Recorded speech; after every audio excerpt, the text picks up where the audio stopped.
This butter will never go rancid. It can sit outside the fridge for years without spoiling.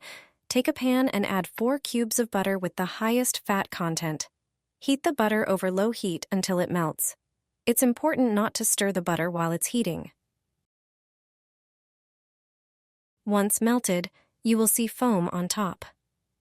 Carefully skim off the foam with a spoon.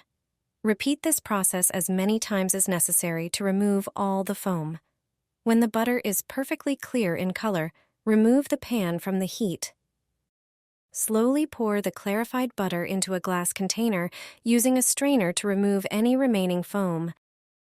Then, transfer the butter to the final container. This butter is now ready. It can be easily stored at room temperature.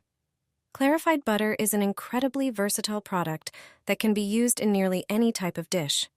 Its unique flavor and properties make it a valuable addition to the kitchens of various cultures around the world.